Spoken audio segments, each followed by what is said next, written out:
giặc giã xâm phạm. Vào thời Hùng Vương thứ 6, sự bình yên của các làng mạc trù phú tại Văn Lang bỗng chốc bị xé tan. Bầu trời ban ngày không còn trong xanh mà đặc quánh khói lửa. Tại một ngôi làng gần biên giới, những mái nhà tranh bắt lửa, cháy bùng lên ngùn ngụt. Chết rồi, chạy mau, bớ làng nước ơi. Một người dân hoảng loạn la lớn. Đám đông bắt đầu tan vỡ. Người già, phụ nữ, trẻ em bồng bế, dắt díu nhau tìm đường thoát thân. Tiếng khóc than vang lên ai oán. Giữa khung cảnh đó, một toán lính ân cười man rợ, vùng vũ khí xông vào cướp bóc gia súc và thóc lúa. Nấu đốt sạch cho ta. Một tên tướng giặc gào thét. Một người mẹ trẻ ôm ghì đứa con, giọng lạc đi giữa tiếng lửa cháy lách tách. Con ơi, chạy mau, đừng quay lại, đừng lo cho mẹ. Khắp nơi là tiếng la hét của dân làng hòa lẫn với tiếng gào thét hung tợn của quân xâm lược. Cả vùng quê vốn yên ả, nay chìm trong biển lửa và sự chết chóc. Từ phương Bắc, giặc Ân với dáng vẻ hung bạo, giáp trụ thô sơ nhưng đằng đằng sát khí, đã tràn vào bờ cõi nước ta. Chúng đi đến đâu, tiếng chiêng trống trận dồn dập vang lên đến đó, gieo rắc sự hỗn loạn và tang thương. Gia đình Gióng. Trong khi nhiều nơi của Văn Lang đang chìm trong khói lửa, thì tại làng Phù Đồng, không khí có phần tạm yên. Khi trời về chiều, trong một ngôi nhà tranh đơn sơ, một cặp vợ chồng già đã ngoài 60, gương mặt hiền lành, phúc hậu, đang ngồi lặng lẽ bên mâm cơm đạm bạc.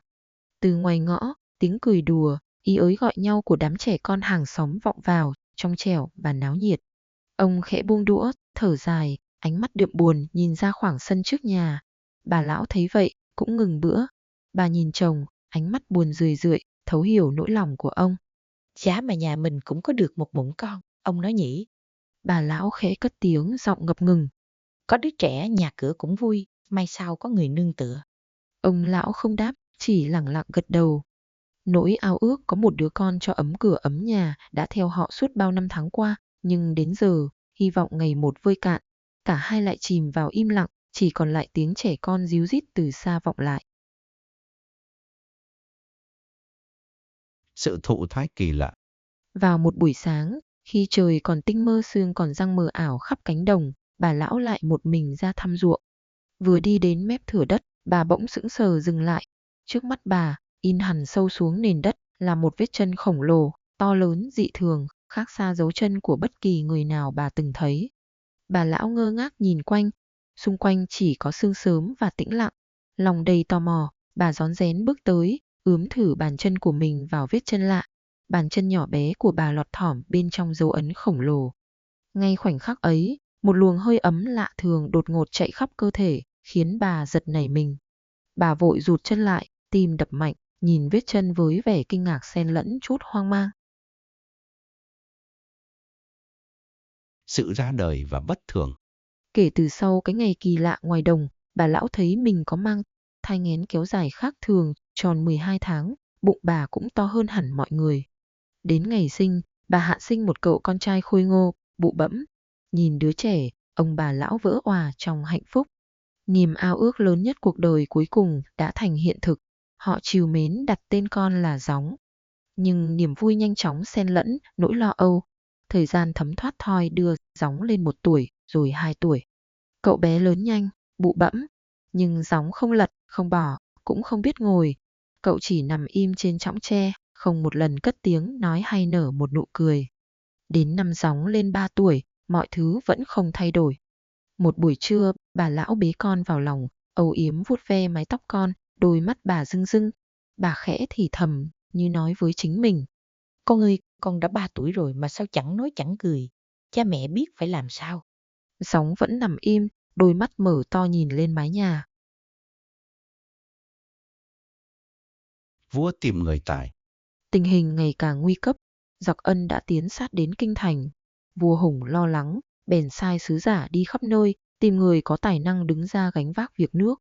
Tại làng Phù Đồng, dân làng đang tụ tập ven đường, vẻ mặt ai nấy đều hiện rõ sự lo lắng, sợ hãi. Họ bàn tán xôn xao về tin giặc đã đến rất gần. Từ phía đầu làng, tiếng chiêng dồn dập vang lên.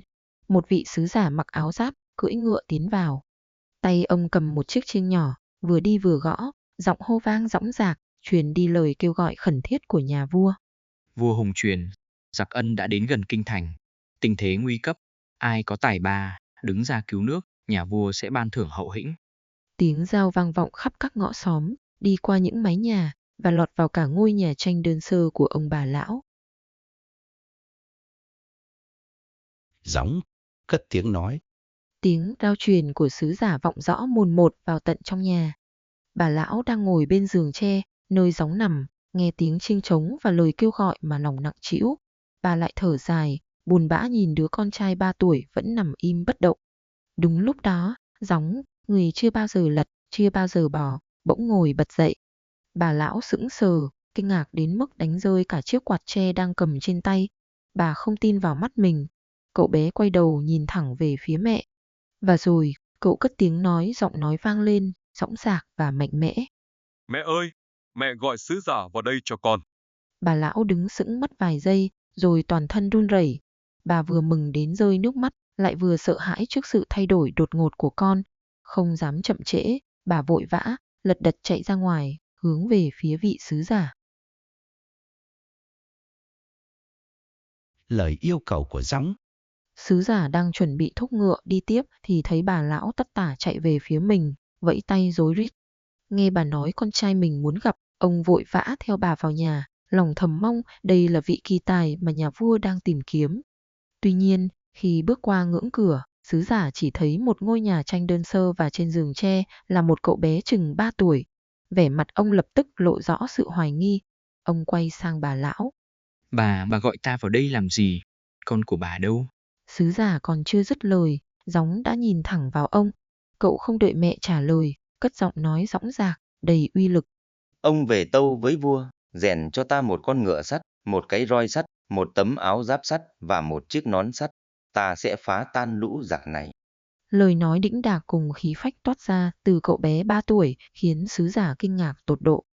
Vẻ hoài nghi trên mặt ông lập tức tan biến, thay vào đó là sự tin tưởng và kính cẩn. Nhận ra đây chính là người trời sai xuống giúp nước, sứ giả vội vã quỳ xuống, chắp tay lạy gióng.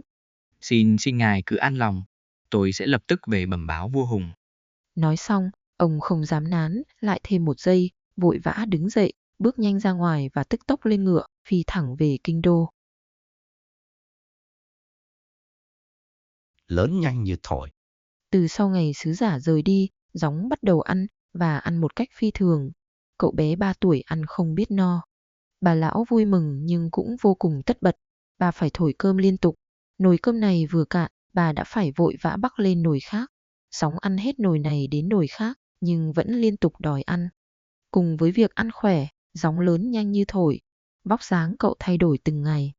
Những tấm áo vải bà lão vừa cặm cụi may hôm trước, chỉ qua một đêm hôm sau đã căng tức, đứt chỉ, không thể mặc vừa. Chỉ trong vài ngày, số gạo ít ỏi mà hai ông bà lão tích trữ cho cả một năm đã cạn kiệt. Nhìn con trai vẫn ăn không đủ no, ông bà lão lo lắng đến mất ngủ. Họ đành phải chạy vậy, cầu cứu khắp xóm giềng. Dân làng Phù Đổng vốn đang nơm nớp lo sợ giặc Ân, khi nghe tin về cậu bé kỳ lạ và lời hứa đánh giặc, tất cả đều vui lòng. Họ hiểu rằng gióng chính là hy vọng của cả làng, của cả đất nước. Thế là người nhà nhà đều chung tay. Họ gồng gánh, mang vác bất cứ thứ gì mình có đến nhà gióng. Người thì góp gạo, người góp khoai lang, người mang đến những mớ rau cà, người lại mang vải vóc đến để may áo mới cho gióng. Tiếng người dân động viên nhau vang khắp xóm. Ta góp chút gạo này nuôi cậu bé anh hùng. Một lão nông nói. Đây là mớ khoai nhà tôi, mong cậu mau lớn giết giặc cứu dân. Một người phụ nữ tiếp lời. Được nuôi dưỡng bằng lương thực của cả làng và tình thương của cộng đồng, gióng lớn nhanh như thổi. Chẳng bao lâu, cậu bé 3 tuổi nằm trên chõng ngày nào đã vươn mình trở thành một thanh niên vạm vỡ, vóc dáng cao lớn, cơ bắp cuồn cuộn. Dù vậy, gióng vẫn ít nói, nhưng ánh mắt ngài lúc nào cũng rực lửa, kiên định hướng về phía chân trời nơi có giặc. Vũ khí được đưa đến. Lửa giặc đã lan đến rất gần. Từ phía xa, quân lính nhà Ân đã kéo đến đóng trại đặc kín cả chân núi Châu Sơn. Tiếng chống trận của chúng dồn dập, hối hả và đầy sát khí, khiến không khí càng thêm căng thẳng. Đúng lúc này, sứ giả hối hả dẫn đầu một đoàn quân lính quay trở lại làng Phù Đổng. Cả đoàn quân đang vô cùng vất vả, dùng hết sức lực để vận chuyển những món đồ rèn bằng sắt, một con ngựa sắt, một cái roi sắt, một bộ áo giáp sắt và một chiếc nón sắt. Tất cả mọi thứ đều được rèn với kích thước khổng lồ, vượt xa tầm vóc của người bình thường. Nghe tiếng ngựa và tiếng kim khí gióng, lúc này đã là một thanh niên cao lớn, vạm vỡ, nhanh nhẹn bước từ trong nhà ra. Ngài đứng sừng sững giữa sân, ánh mắt kiên định nhìn thẳng vào con ngựa sắt và bộ giáp trụ nhà vua gửi tới. Hóa thân thành tráng sĩ. Gióng đứng sừng sững giữa sân, trước mặt là sứ giả và đoàn quân đang chờ lệnh, sau lưng là ông bà lão và dân làng Phù Đổng đang nín thở dõi theo. Ngài hít một hơi thật sâu, rồi gióng vươn vai một cái. Một âm thanh rắc rắc rợn người vang lên khi xương cốt của ngài giãn nở.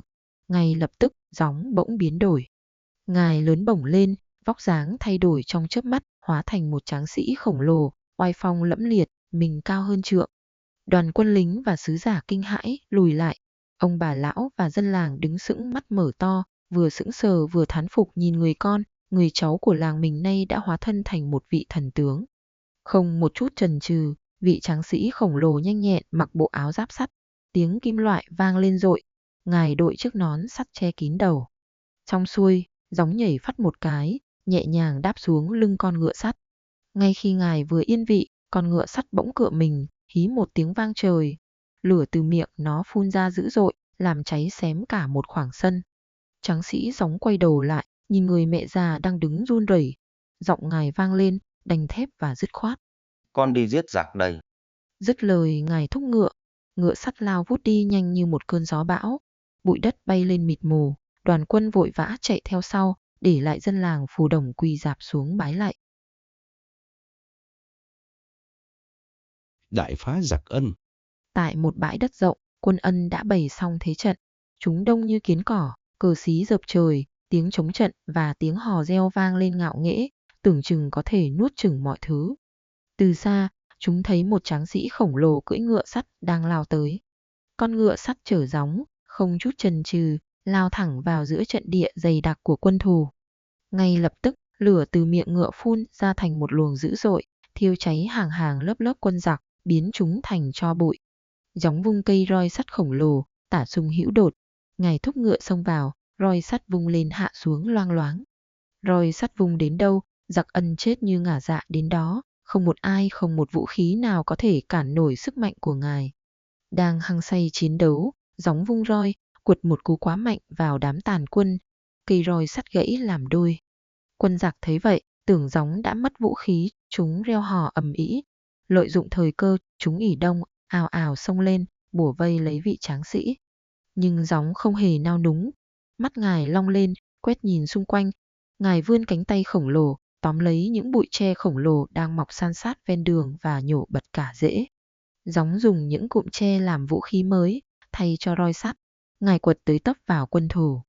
Bụi tre trong tay ngài trở thành vũ khí hủy diệt, vừa sắc bén vừa dẻo dai.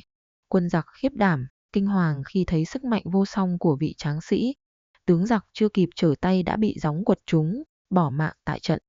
Mất tướng, lại bị đòn tấn công như vũ bão, quân giặc hoàn toàn tan vỡ.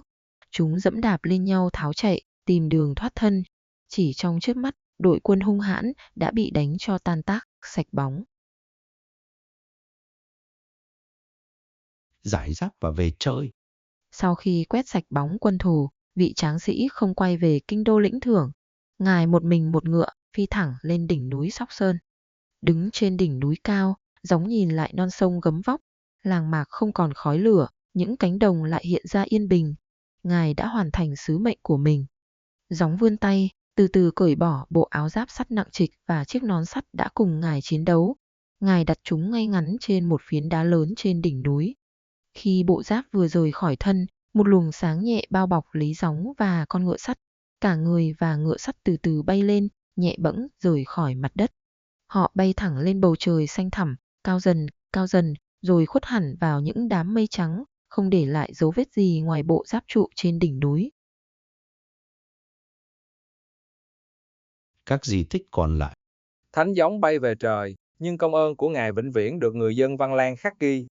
Vua Hùng nhớ ơn cứu quốc, liền truy phong ngài là Phù Đổng Thiên Vương và cho lập đền thờ ngay tại quê nhà Phù Đổng nơi ngài sinh ra.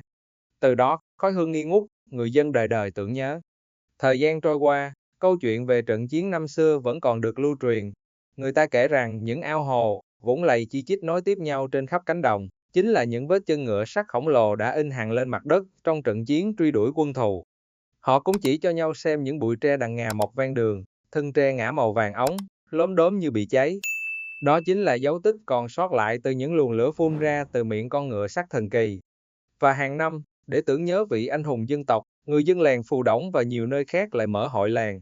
Trong lễ hội, họ mặc áo giáp, múa cờ diễn lại các tích trò, tái hiện một cách sống động khung cảnh Phù Đổng Thiên Vương vươn vai ra trận, uy dũng quét sạch quân xâm lược, mang lại hòa bình cho đất nước.